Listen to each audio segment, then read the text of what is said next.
They RTV app వార్తల్ని క్షణాల్లో చదివే అవకాశం ఉంటుంది. ఒక న్యూస్ పేపర్, ఒక టెలివిజన్ ఛానల్ మీ చేతుల్లో ఎప్పుడూ ఉంటాయి.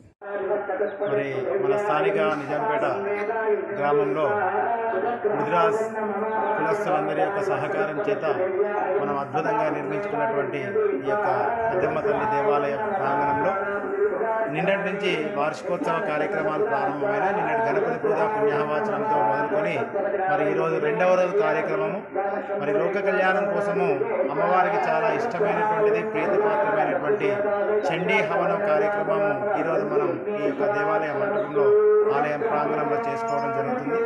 అధిక సంఖ్యలో ముదిరాజ్ సంఘ సభ్యులే కాకుండా మిగతా నిజాంపేట గ్రామ ప్రజలందరూ కూడా ఈ జరిగేటువంటి దేవతా కార్యక్రమానికి అందరూ కూడా ఆసక్తిగా ముందుకు వచ్చి ఈ యొక్క హోమ కార్యక్రమంలో పాల్గొంటున్నారు. అది అందరికీ చాలా సంతోషకరమైనటువంటి విషయం.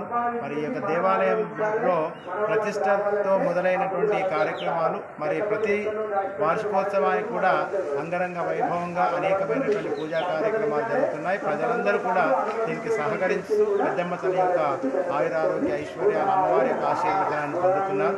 మరి ఈనాటి యొక్క చండీ హవనం ఇప్పుడే ప్రారంభమైంది. ఈ యొక్క చండీ హవన కార్యక్రమం అయిన తర్వాత పూర్ణావతితో ఈ కార్యక్రమం ముగుస్తుంది. తదనంతరము ఈ హోమ కార్యక్రమంలో పాల్గొన్నటువంటి భక్తులందరికీ కూడా ముదిరాజ్ సంఘ సభ్యులు కులస్తులు ఇక్కడ అన్నదాన కార్యక్రమాన్ని ఏర్పాటు చేశారు. సాక్షాత్తు అమ్మవారి ప్రసాదంగా అందరికీ కూడా ఈ అన్నప్రసాద కార్యక్రమం మధ్యాహ్నం 1 గంట తర్వాత జరుగుతుంది.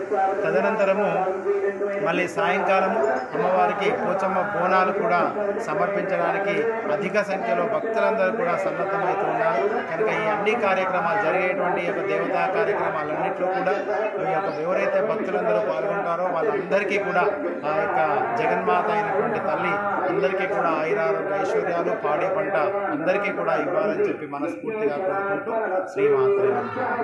మరిన్ని వీడియోస్ కోసం ఛానల్ ని సబ్స్క్రైబ్ చేయండి. లేటెస్ట్ అప్డేట్స్ కోసం వాట్సాప్ ఛానల్ ని ఫాలో చేయండి. అండ్ లింక్ డిస్క్రిప్షన్ లో ఉంది.